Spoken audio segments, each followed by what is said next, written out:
Hello, everyone, and welcome to Community Bookstore's virtual event series. My name is Noah Mintz, and I'm the event coordinator at the bookstore, and I'm thrilled today to be collaborating with One Story Magazine for their Summer Writers Conference as we welcome Megan Cummins for a discussion of her short story collection, If the Body Allows It, in conversation with Patrick Ryan.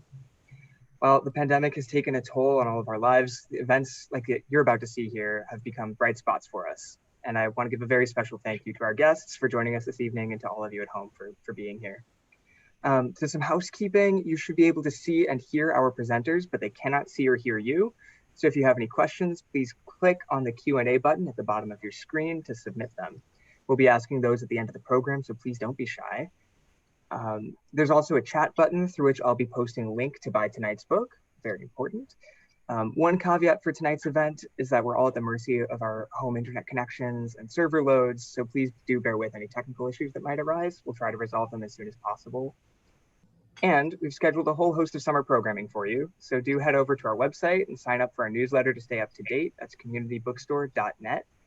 One event that I want to point out in particular is on Tuesday, August 24th. We're thrilled to welcome Louise Penny for the launch of her new novel, The Madness of Crowds, in conversation with Dory Greenspan.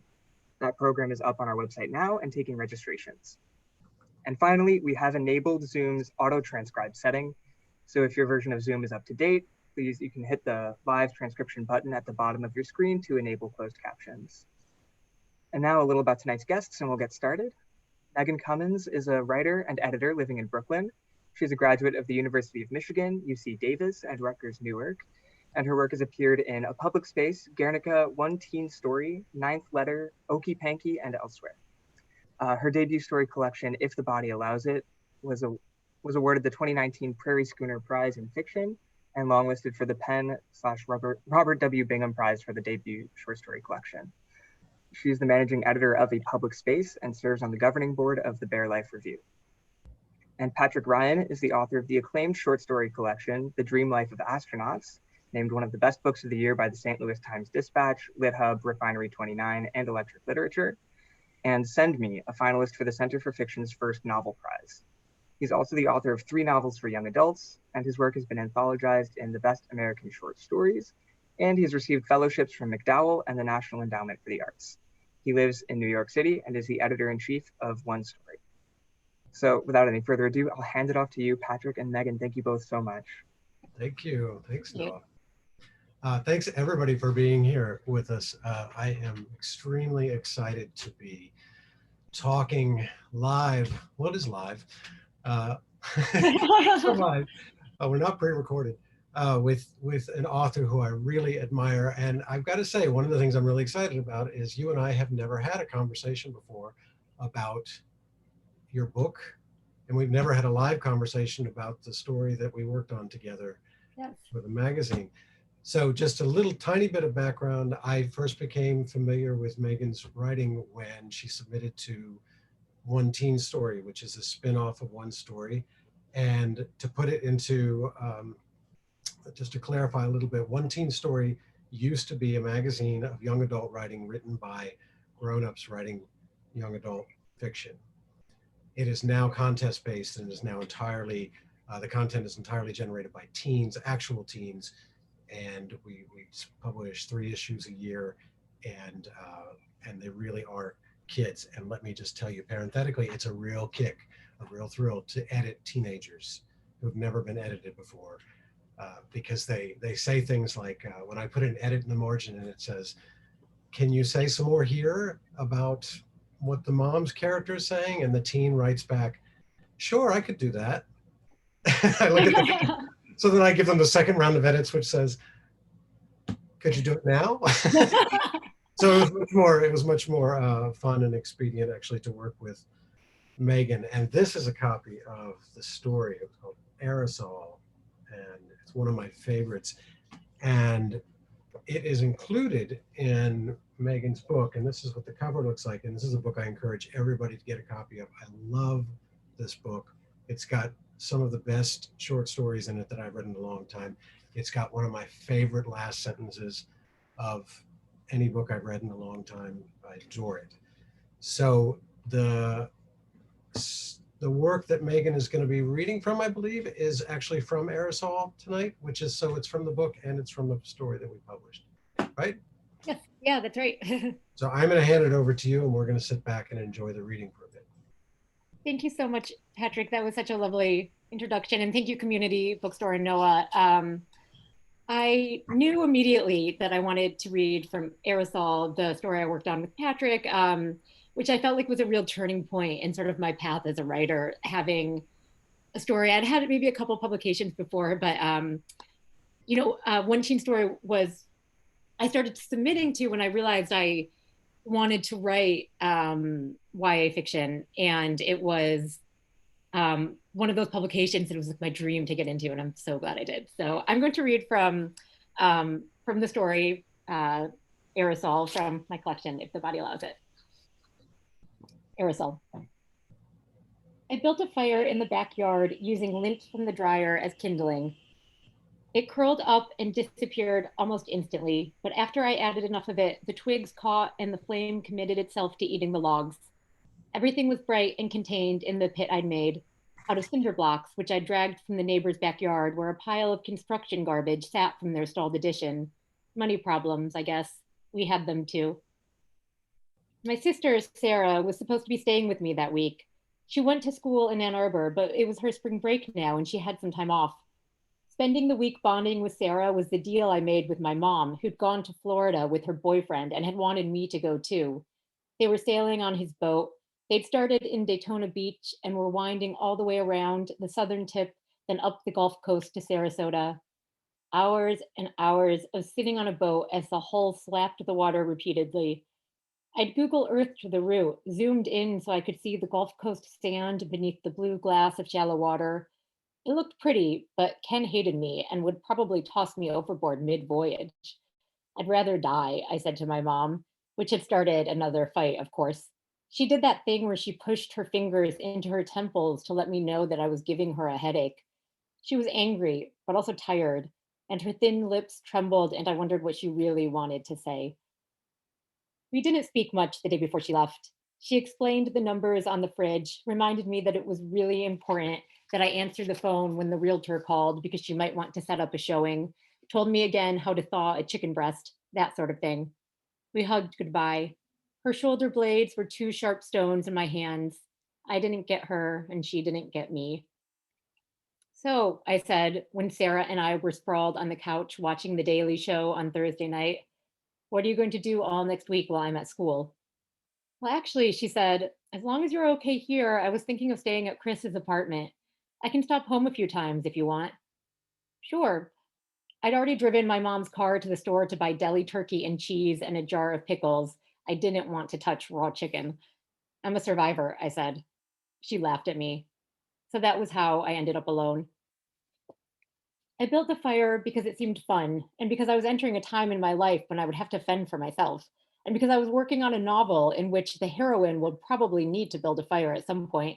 She's going to fall into a pond, and her foot is going to get caught in the root of a water lily, and just as she's about to pass out, the light above her will change, and the sky will spin, and the weed will disappear, and she'll be able to kick her way to the surface because she won't be in her world anymore. She'll be somewhere else, somewhere unknown. So the fire was research. In shorts and a t-shirt, I lay on the grass by the flames I'd coaxed into existence and thought of names for my character. Jamie, Matilda, Elsbeth, and names for the brooding but beautiful archer boy she meets. Hayden or Harrison, or maybe Parker.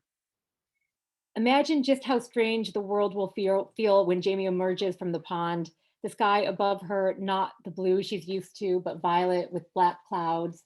The trees will blow in a thicker wind than her wind, and the sky will be singing and the birds will be singing in different tones. She'll be confused at first because that's how it always is in books. Even though if I'm ever transported in space and time, I'll think, yes, finally. But then gradually she'll realize the change has enhanced her life. She's trading in the boring details for the wild one. She has a purpose suddenly. She's emerged from the pond baptized, the old pains and boredom cleansed from her body, emerging as someone new, but also realizing she was that new person all along. Love, war, valor. In fantasy books, they're all a disguise for simply feeling for the simple feeling of wanting to be someone a little bit special, a little bit worth remembering. Her fears vaporize as her clothes dry beneath some bright, faraway sun that looks bigger than her sun at home. All her raw courage is reforged into a sword. My idea was good. I just had to get the words on paper. The light faded, and my eyes tricked me into thinking the fire had gotten brighter. Our house backed up to a thick patch of forest, a good selling point, according to the realtor who'd stuck in our front yard a big sign with her face on it. She'd hung a little box on her doorknob with a combination lock, and nestled inside was a key so she could get in any time. It was like the house already wasn't ours.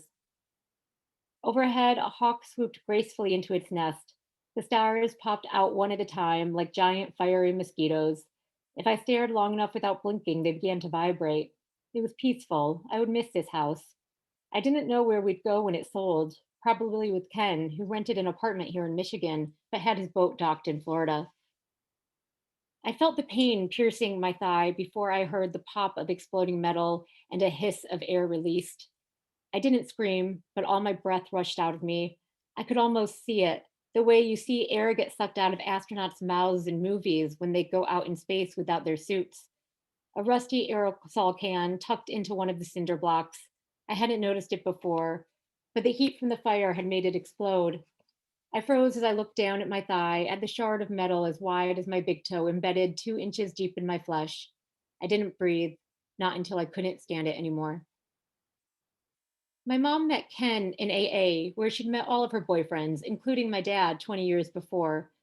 I told her the AA pool was too small and that she needed to meet someone from somewhere else. She could look on the internet. But instead, she brought home Ken, and then she kept bringing him home. He had thick gray hair that fell to his shoulders, and he walked around with his hands in his pocket, shaking loose change. He was tall, and he slouched because of it. Mostly, I wanted her to let my dad move back. Since she'd kicked him out, he'd stopped calling her, stopped begging her, and he'd also stopped calling me from Minnesota, where he'd gone to rehab and where he now rented an apartment since my mom had decided he couldn't come back. He had a roommate. Fathers weren't supposed to have roommates, they were supposed to live with you. My mom feels like she's wasted time, and there's nothing scarier than adults who feel like they've wasted time, with the ends of their lives burning their heels like hot coals, like death is something that starts happening the minute you reach a certain age. At least that must be why she's into Ken. She's afraid of dying alone. He has a job and his sobriety, things my dad doesn't have, but he also has a pathological need to be right, and he expects us to clean up after him. He came into our house ready to assume the position of patriarch, and my mom just expected me to immediately adjust. I tried to tell her how I feel. I didn't have the same anger against my dad as she did, and what I thought we needed was a little bit of time because she and I were a team. But she didn't want to hear it. She asked me if I expected her to be alone for the rest of her life, and then she called me spoiled. And maybe I was spoiled. I was the baby of the family. I hadn't grown up as quickly as my sister had. I still liked fantasy books. But none of this changed the fact that Ken grossed me out. And that's what hurt the most. My mom didn't think my opinion mattered. She didn't think I was anything but an immature teenage girl. I finally breathed, quick inhalations of air that hit my lungs like a staple gun. I stared at the shard of metal for a second, completely bewildered. I reached for it, but my hand hesitated, like my fingers didn't have the muscles to pinch it and pull it out. Then I did it, quickly, but it still seemed to take forever, metal separating from flesh. There was a pause, everything was still, and it seemed like even the flames stopped flickering. Then the blood flowed out, and I rushed at the wound with everything I could find: my math homework from my back pocket, leaves from the ground, my t shirt pulled down to cover my thighs. Oh no, I said, no, no, no. Wasn't there an important vein in your thigh? I'd never seen so much blood. It seeped through my fingers and ran down my wrists. I stood and almost fell into the fire. Droplets of blood went flying and sizzled in the flames. I left a trail of blood that dotted the grass like dewdrops as I limped inside. In the bathroom, the fan sputtered and one of the light bulbs flickered. I propped my leg on the counter and lifted my hand and my math homework to look at the cut. It was a gouge, really, my skin completely opened in a bloody trench. I tried to press the pieces back together, but the pain hit me hard. I leaned over and threw up on the floor. Another moment passed, and then a few more. I had no idea what I was supposed to be doing. I tore through the cabinets, leaving bloody handprints on everything. I found small band aids and hydrogen peroxide. I couldn't wedge my thigh under the faucet, so I limped upstairs to the bathroom with the shower, still trailing blood. God, the house was going to look like a crime scene. And upstairs, I stood under the cold water without even taking off my clothes. This was Saturday, day 2 of being alone, and I was watching bloody water swirl down the drain.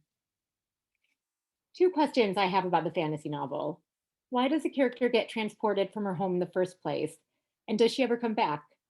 These questions are more important than whether or not she falls in love with the brooding archer boy. Also, let's face it, she definitely falls in love with the brooding archer boy. Who could resist?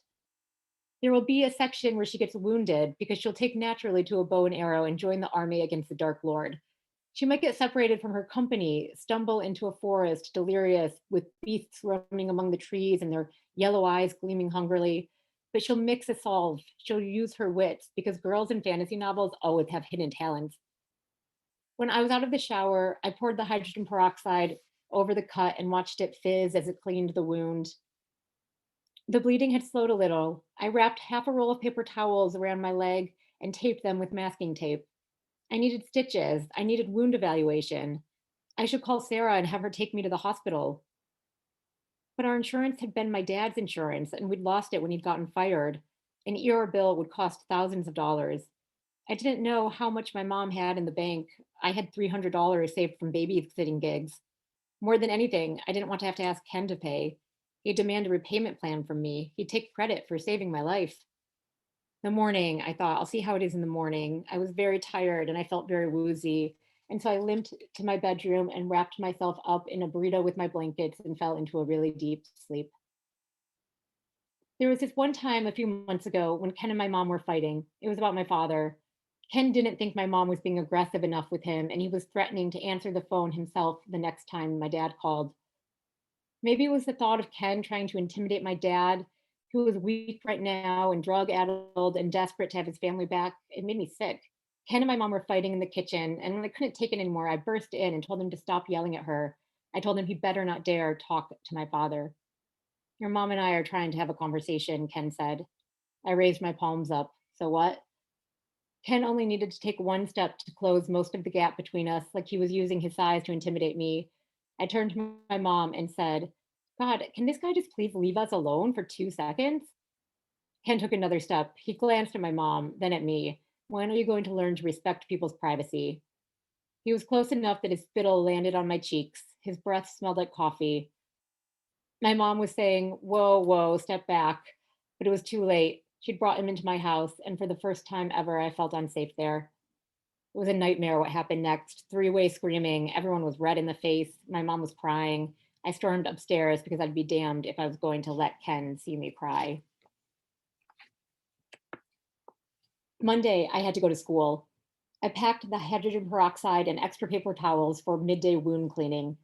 As I drove there, I thought about what might happen to the girl in my book if she slipped back into her real life. Maybe she gets struck by an arrow, and dying in her new world means returning to her old one. Would she go back to school? Would she try to get back to Hayden, or whatever his name is, to continue fighting for the cause? And why does she feel so attached to a cause she just found out about when she never really did anything to help any cause in her own world? Maybe it's because suddenly everything that makes her comfortable is gone, her whole system of social support gone, with no one around who remembers it. That sort of thing would rattle a person, would maybe make a person see things they'd ignored before. I parked the car. I limped into pre-calculus late because I couldn't race the bell. A few people looked at me as I slid into my seat, but no one said anything. I was too quiet in school for people to take much notice of me, and Mr. Simon was as oblivious as usual. All day I was dragging behind, walking slowly so it wouldn't look like I was limping. But at lunch I started sweating. Is it hot in here? I asked my friends, who shook their heads and said they were a little cold. In the bathroom, I propped my foot on the toilet seat and gagged as I peeled away the paper towel and saw the congealed blood. The skin around the cut had gone puffy.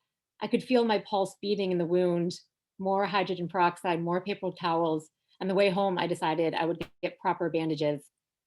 By third period, I was feeling dizzy again. By fourth period, I was flushed and feverish, and I thought I might pass out if I tried to play my flute. The idea of all that air rushing out of me, air I needed, air that would be hard to get back, made me feel even sicker. I didn't have anyone to call me out of class, though. My mom had only listed herself on the form the school sent home.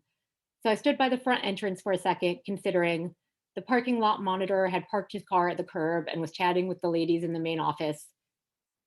The engine of my mom's car whined brightly when I turned it on. I didn't look in the rearview mirror as I drove away from school. Maybe Jamie would try to return to the other world so that she could finish the fight and be with her love, only to find that she couldn't return because she'd already died in that world. I think I'll stop there.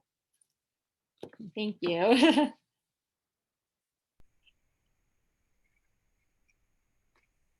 That story makes me wince and laugh alternately every time I read it. And I reread it. I reread it yesterday, and again, I just cracked up and winced.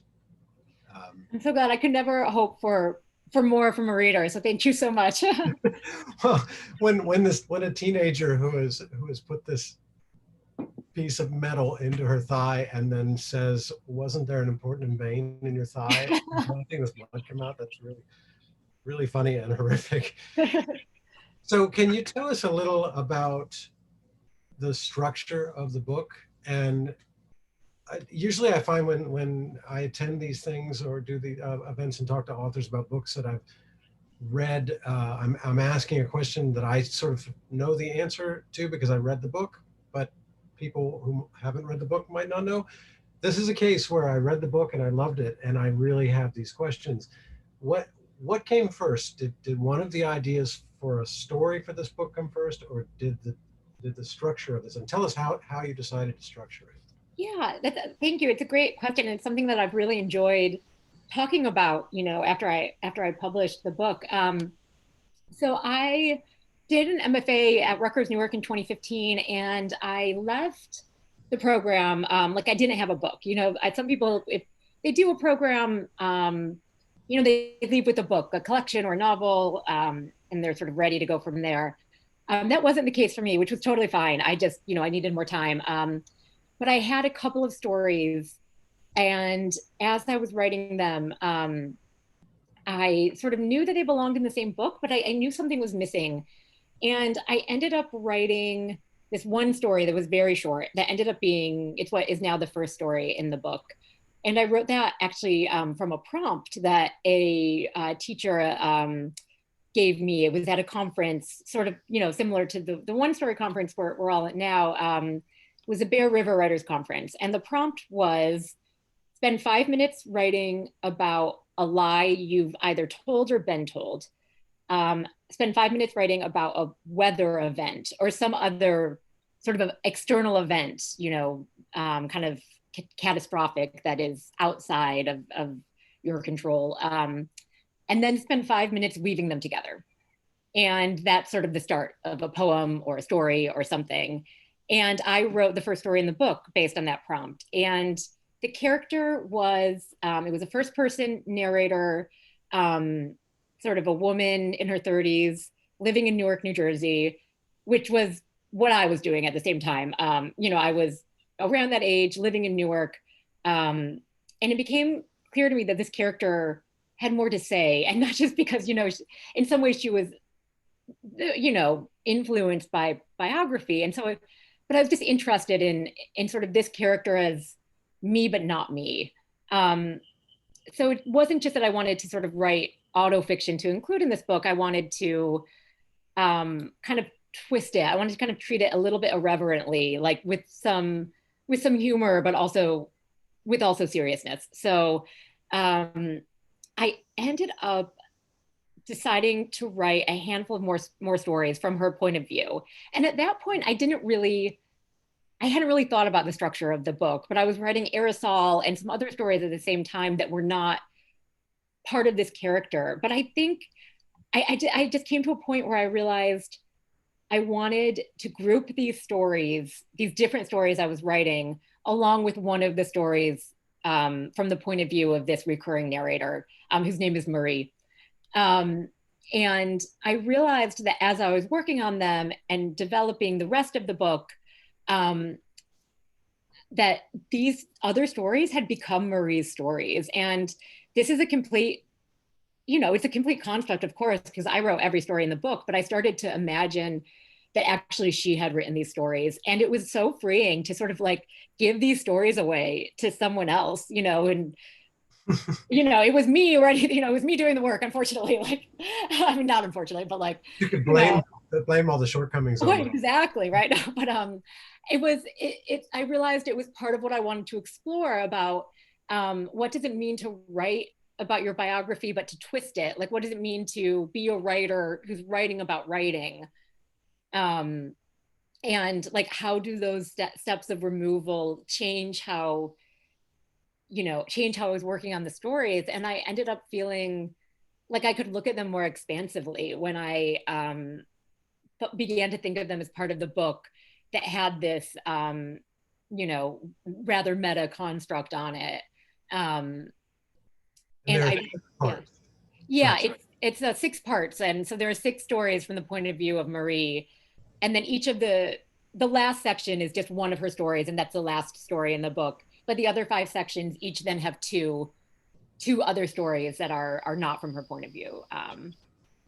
Yeah, so it's a little, and I also realized you could read the stories, you could read the whole book and just think, oh yeah, there are 6 stories by the same narrator, and not think at all that it's like, right. There are these levels of removal. And I wanted it to be able to work both ways. I think that that's always the best way to go, is to make it not important that anybody really gets what you're doing, as long as they like what they're reading. Oh, exactly. Because I knew that there would be a lot of, because it was a little weird. I knew there were going to be some people who didn't.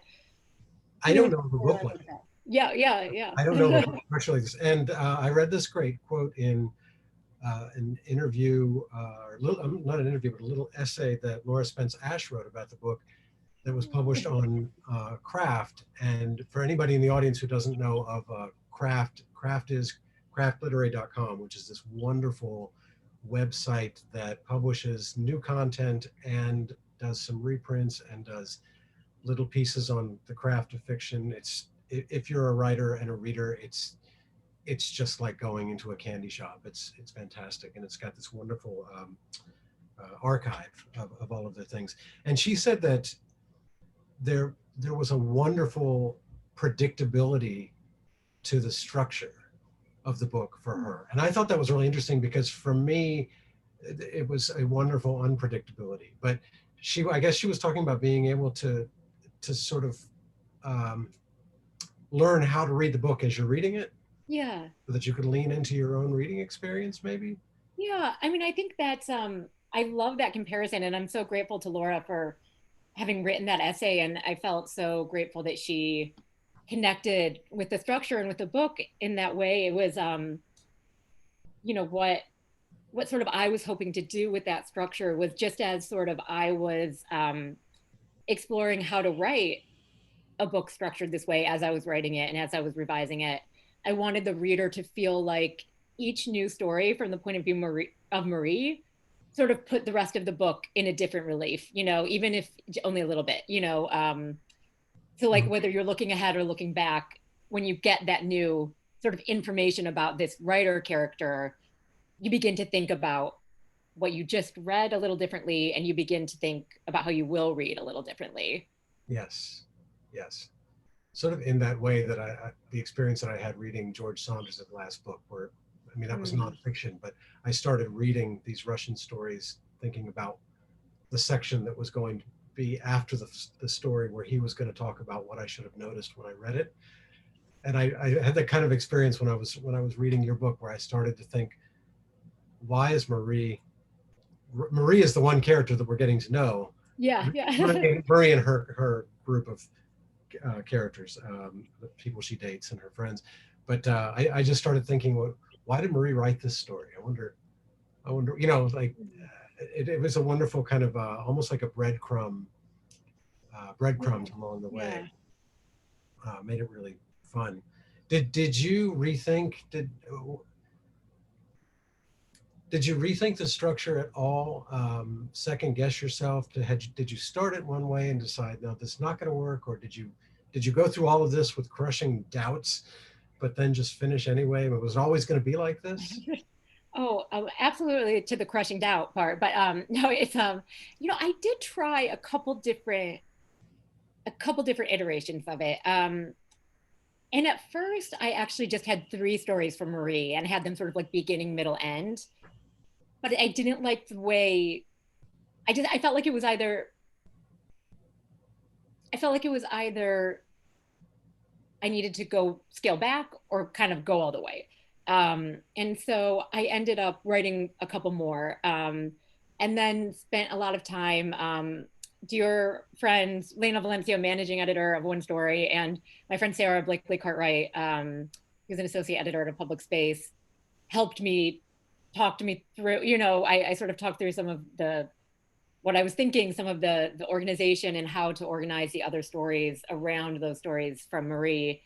So that sort of shifted a lot, and it ended up really just I ended up really just going by gut, and it was I have messy notes in a notebook. I actually wish I had pulled it out. It's like all the story titles written in like 2 columns with like arrows drawn back and forth and like, things scribbled out. It was so going back at it, I'm like, I kind of remember what I was thinking there, but I did have some doubt. I came to the structure that is the structure in the book, and I kind of started to panic a little bit. I was like, what if no one gets this? I should scrap it. And so I ended up doing I rearranged the book to just have all of Marie's stories as like one novella at the end with 6 sections. Okay. And I put that together and I read it and I didn't like that. And so then I was like, well, what if I just arrange things like geographically, because there's sort of a couple recurring places in the book, Michigan, California, and Newark. But that didn't make sense either. And after going through all that work, I realized I missed, sometimes you have to do the editing that doesn't work and rearrange and kind of revise to realize that you miss something you'd already done before. And I think that's an understandable sort of test of your confidence, that happens. Oh yeah. Yeah. Anything I do on the page, I do a way that I don't like it 2 or 3 times before I do it, sentence for sentence almost. Like right. Yeah. Trial and error, and it's always a few errors, and then I get something like. So were there stories that went to the cutting room floor that they're not here. They're not going to be in the book ever. Totally. Yeah, absolutely. There were a couple there were definitely stories that I sort of was writing as I was still working on the book that just simply sort of never made it into the book. And then there was one story that I always really sort of had a soft spot for, and I was holding on to it because it was, I wrote it, it would have been one of the oldest stories in the book had it gone in. I think I wrote it when I was, 23 or 24. And I ultimately realized, like, I had sent the book to my agent. We were sort of finalizing the order, and just like finalizing everything, and I was sort of waiting for her to tell me to take it out, and I realized she wasn't, but then I realized, oh well, if I'm waiting for that, maybe I think it should be taken out.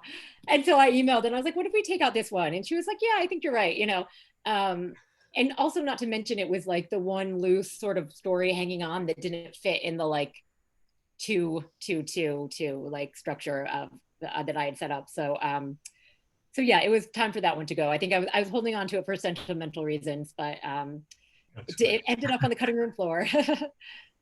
So what was the process of, just briefly, of deciding to submit it? Did you submit it to multiple contests, or did your agent submit it to multiple contests? Did you have your heart set on this one? Was this one of a few? And what was the path like from, how long did it take when you submitted it and then you found out? And it was a complete surprise, all of those contest questions that. Absolutely. Yeah. And the contests are, there's so many amazing contests for short story collections out there. That result in publication, like yes, this. Yeah. That end up with you publishing a book, which is amazing. So I actually first went out, it was late 2017. I ended up going out with the book, or my agent went out with it to probably about 15 or 16 editors.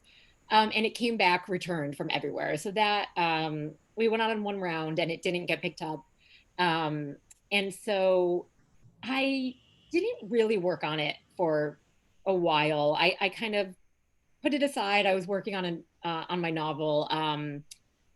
But then, so that was I think by like March 2018, it had been rejected everywhere. And then I had sort of by that point, yeah, we all know that feeling. I had sort of by that point missed most of the contest deadlines like for that year.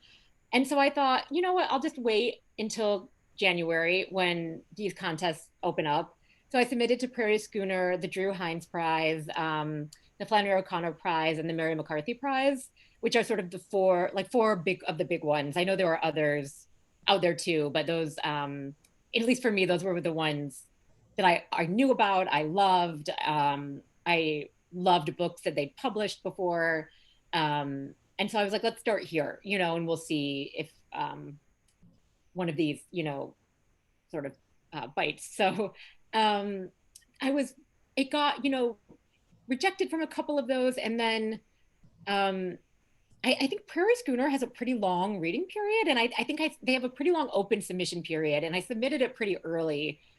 And they actually wrote me in May of that year and said, or May of 2019, and they asked if it was still available. And it was, I was like, I couldn't tell anyone, but they were like, it's on the long list. And so it wasn't like a public long list or anything, but they just wanted to check before they sent it to the judges that it was available, and it was. And then by July, I had actually it was a really busy day. Sorry, this is like more than you guys probably want to know, but it was like a super busy day at work. And I got this phone call from Nebraska, and I was like, I don't know anyone from Nebraska.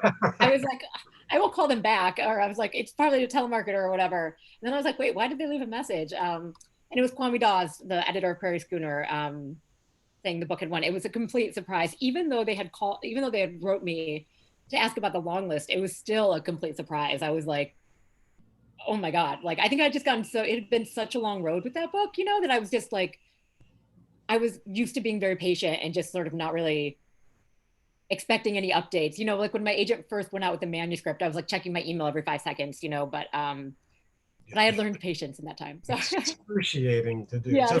So did you scream, or did you go Addams Family quiet? It was, when you got the good news. Yeah, I was at work, and so I stepped outside, and then it was a little bit of shock at first. Yeah, it was a little bit of quiet. And then, I was very excited, and there was sort of a weird thing at work. It's like we were having problem, like our email server crashed or something. So it was like dual, like we were panicking. And also I had this amazing news, everything was okay with the email server. It all ended up being totally fine. But it was like a little intense. It was an intense day, And so you had this book come out. You were when we look back historically, we're going to say, oh, what about those writers who had books come out right in the heart of the shutdown? Your pub date was September 1st, 2020. Yeah. Was that ultimately, obviously it was extremely different to have a book come out then. You did everything virtually, everything remotely. I'm assuming you didn't sneak into any bookstores who would have let you in. What was it ultimately fulfilling? I mean, when you look back on it, do you look back on that and think, God, I wish I'd had the normal book experience, or was it just heartening because of the way it all played out? One of the it was absolutely fulfilling. I mean, it was obviously not what I was expecting, but it was so wonderful to get to gather with people from all over the world. After my launch event, I had someone write me through the contact form on my website saying that she had joined in from Australia. She just happened to cross the event on like a event, Great. Compilation. And I was like, wow, that never would have happened had I been only in person. I of course missed, the opportunity to actually like interact with readers and get to sign copies. And looking forward to hopefully with the next book getting able to do that and maybe travel a little bit. But it ended up being just a super lovely launch of the book, and grateful, for all the bookstores, to all the bookstores to pivoting so quickly. Community actually hosted my launch event last September, and it was just a fabulous evening. I mean, so lovely. So it was great. Yeah. And I just realized about 3/4 of the way through it all, like I think most of us did, that I was getting to attend so many more things in my Absolutely. pajamas, which was great. Yeah. But getting to attend everything without leaving the house, but getting to see authors I never would have seen because Yeah. they were in cities all over the place. And to be a consumer, I think it was extra fulfilling. I think. Yeah. Yeah. Just to be a book lover and to want to have exposure to authors. So I'm glad to hear that it was a good experience. And briefly now, I don't want to make too much out of this, but I do want to make the distinction. The Aerosol was published as a YA story, as we said at the beginning, in a YA magazine. If the Body Allows It is not a YA book.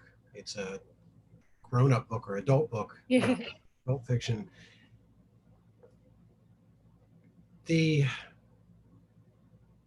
I don't think you changed much in Aerosol from, and I won't take it personally if you did.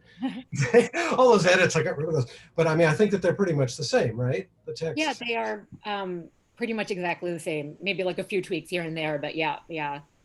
So is there any was there any feeling from your agent or from your editor actually about the YA nature of that? Or because the reason I ask is because I find this incredibly frustrating, this idea of having containers that we could put authors in or particular books in. Yeah. And we love to have containers, and we don't just love that, we love to put labels on containers. Yeah. We all have little label makers that we want to stick on the containers, and we like to put the writers into the labels. And I know this from having published a few YA novels where nobody wants to see you as more than one thing. Yeah. Yeah. At the time. And when something doesn't fit into the YA box or the adult box, then we come up with a new container, which is the crossover. Yes. And it gets very, very frustrating. So the novel that you're writing now is based on Aerosol, right? Aerosol is the stepping off point for this Yes. novel. Yeah, it is. Yeah. Do you see that as a young adult novel, or do you see it as a grown-up novel, or do you not care and you're just writing it? Yeah, I feel like for a time, I was thinking of it as I'm writing a YA novel. And I think I wanted to, I've always loved writing about teenagers. I just think it's such an interesting time in life. And I think I wanted to embrace like that label, for lack of a better word, just to like fully embrace it, just like feel like, yes, I can write, like I can kind of go crazy with similes, because I feel like for some reason, just with me, when I feel like I write from a teenager's perspective, I feel like the language can be like just a tiny bit louder, or like the descriptions, it's so, and I love that. So but honestly, I don't write any differently, that my process, I don't think about it differently. It's just in the character, and what they're thinking and feeling. Actually, I wrote an essay about this for the master's review, about writing YA literature. It's called On Childlike Behavior, which is a line from Jane Eyre. It's her on childlike behavior evokes ire, and I feel like that is sort of one critique that some YA writers get sometimes, is that, the teenagers seem too mature. But I think that is in itself like another limiting factor to, and part of why teenagers hate adults, but yeah, I don't really think about it differently. I guess we'll see what if, hopefully the novel will find a publisher. Like I'm sure marketing will have a point of view. We'll see, but and these things are often determined by the marketing. Yes, yeah. So I think I'm just doing it, I'm just writing it, and we'll see how they weigh in, and then we'll kind of go from there. Obviously. But I am thinking about it as YA, yeah. Best way to go, right, is to write it the way you want it. Yeah. I want to bounce over and take some questions that have come in, and if you will just bear with me, I'm going to lean closer to the camera than anybody would want me to be to read these. Someone has asked here, I'm curious about the cutting room floor. What do you plan to do with what you left behind? Did the structure decide what got chosen? And I know you have answered that in part. Um, were the story, that one story, say, Yeah. you took out, is that still floating around out there? Oh gosh. No, I mean it's in my documents folder, but no, not really. It's not Yeah, really that out doesn't for count as submission. floating around, being in Yeah, yeah, I mean, I've got a lot of stuff on the cutting room floor. And I don't know, it feels since I just sort of finished my novel or a new draft anyway, and I feel a little bit bereft. And so I wrote a story actually for the first time, the first new story since I was finishing this collection in 2016. And I felt like, do I even remember how to write a short story? I've just been working on this novel for so long. yeah, I know the feeling. But I did, but yeah, I think for the most part, the way I think about it is that, everything you write, even if it ends up on the cutting room floor, every page you write makes you a better writer. And definitely sometimes the pieces crop back up, they pop their heads back out and you're like, oh, wow, yeah, I can go back to that. Like I have an idea, or it just wasn't the right time for it or whatnot. But yeah, it's never a wasted page. That's, I agree. Everything is a learning experience. It makes you better. What advice would you give to a debut writer about publishing their first book? This is the big burning question that a lot of people have. What do you wish you knew Yeah. that you know now? Yeah. Oh, great question. I think if you're getting ready to publish your first book, it's I think it's just um,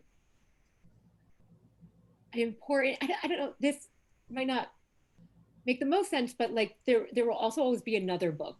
So if um, you end up for some reason disappointed, like if you don't get any reviews or if you don't make any lists or anything like that, it's all there's always going to be a bit of sort of luck and chance to those sorts of things, but you're always going to be able to write another book. But also to be just so proud, it's a huge feat. You made it to the end of something that was completely from your imagination, and I think to me that I just still get stunned when I think about that. I mean, that's just so fabulous. Like what a fabulous thing to be able to do, to sort of create Mm-hmm. these worlds and like have them out in the world. And you'll find your readers. That's another thing. You will find your readers. There will be people reading your book and it will mean something to them, and that is incredible. Yeah, I agree. It's phenomenal. Do you think being an editor gives you an edge as an author? That's kind of Yeah. that's, I guess it would depend on what you mean by edge. Yeah, I don't think so. I mean, I think it gives an edge personally, in that I have learned a lot about how to revise my own work from my work as an editor. In terms of publishing, no, it hasn't. I don't, I mean, it certainly, I mean, maybe I am not sort of realizing ways in which it does, but I think because I'm very slow, I take my time, I don't submit that much.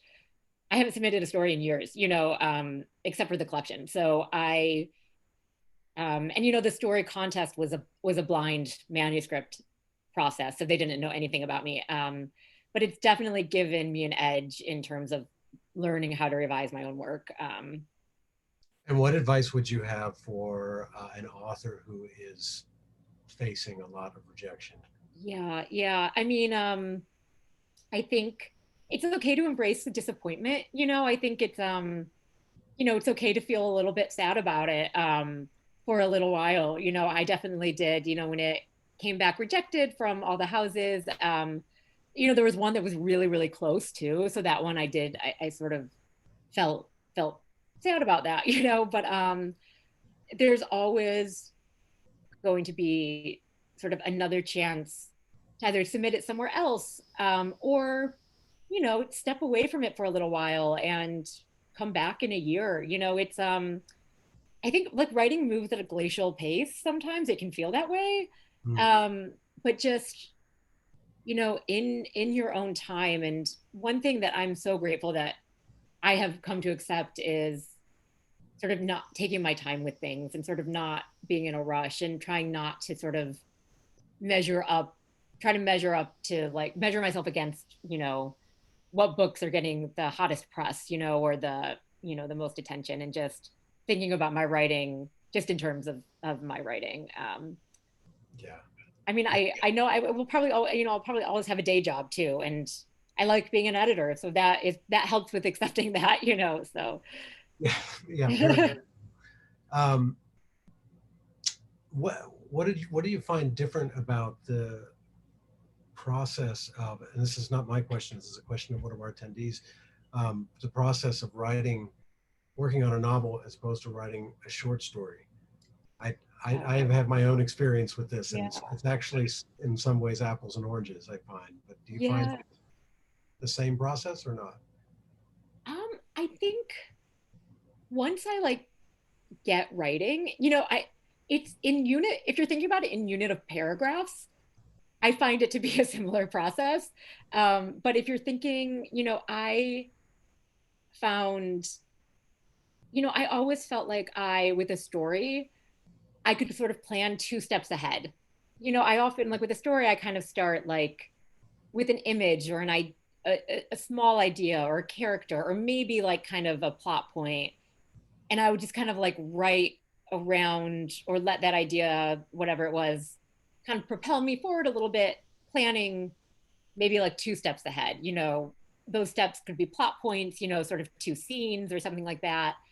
And then try to sort of let the end, like once I built enough momentum, just like kind of letting the work I'd already done, like carry me to like hopefully the right ending, and maybe that would get rewritten. With a novel, I felt like I really had to plan 20 steps ahead. I mean, even if it was little, like the tiniest thing, like then she looks at this and thinks that, and kind of like, otherwise I just couldn't really like, I don't know, I couldn't really, it was just too overwhelming otherwise, I think. So it was more, I was a little bit more open to like, open to letting it lead me where it went with the story collection. But with the novel, I had to outline a little bit more. Hmm. And how many stories did you have? How many publication credits did you have when you got an agent? Oh, let's see. I think I had about 4 or 5. One of them was I published in one story right around the time I signed, or one teen story right around the time I signed with my agent.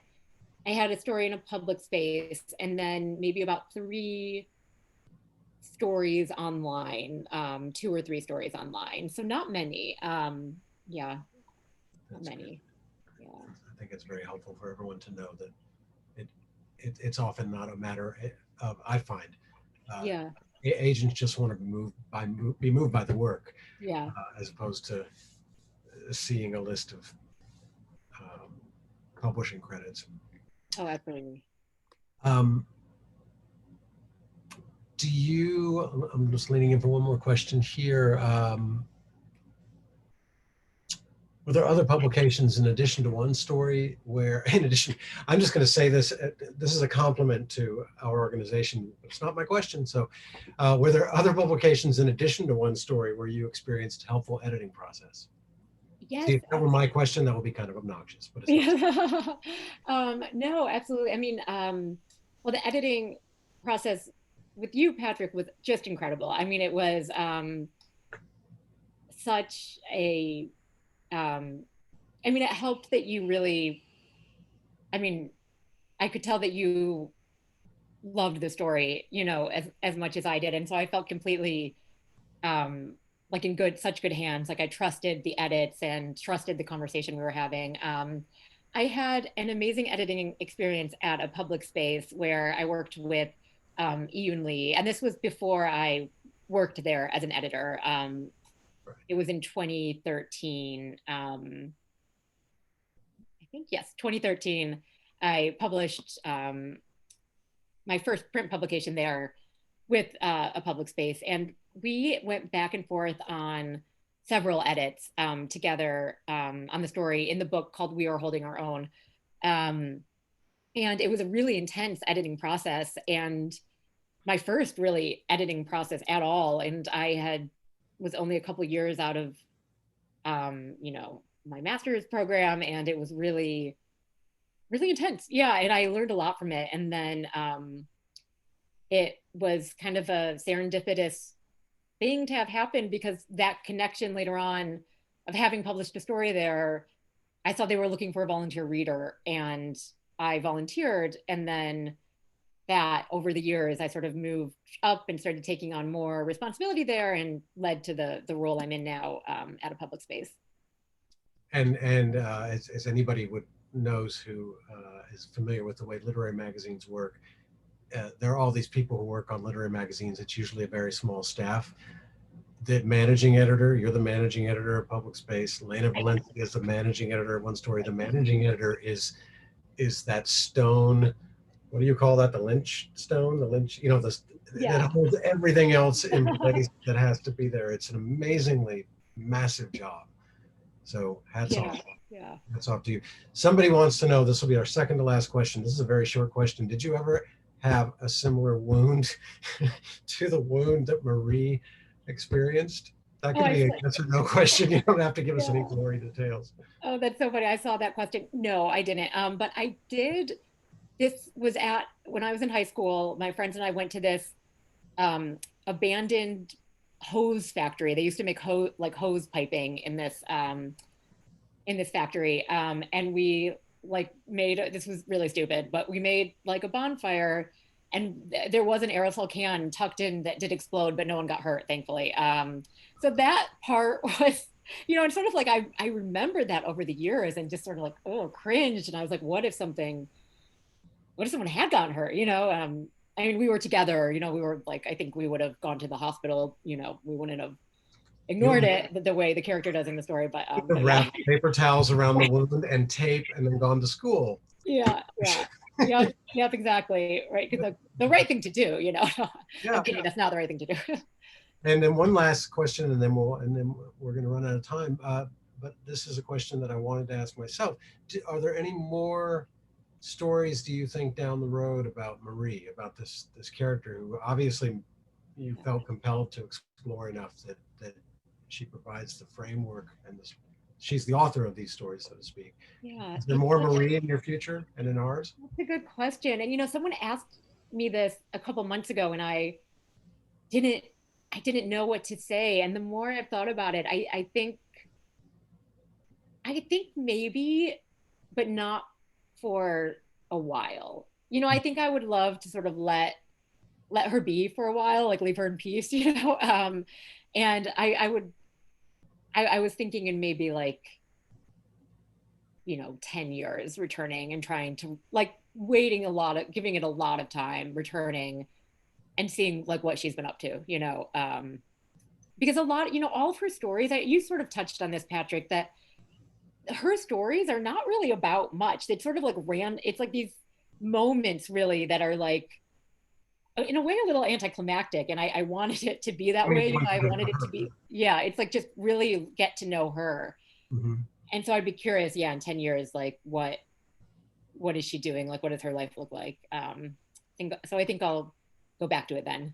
I had to wonder if there was somewhere out in the future a Marie novel. Yeah. I would, maybe I would like that. Yeah. Fingers crossed. Noah, should we wrap up? Are you there? Yes, unfortunately, I think so. This was really a very instructive conversation and riveting reading. So thank you both so much, Megan and Patrick, for this. Those of you at home, please do consider getting a copy of If the Body Allows It. And we hope you'll join us for another virtual event at Community Bookstore very soon. Thanks, and have a great evening, everyone. Thank you. Thank you. Bye.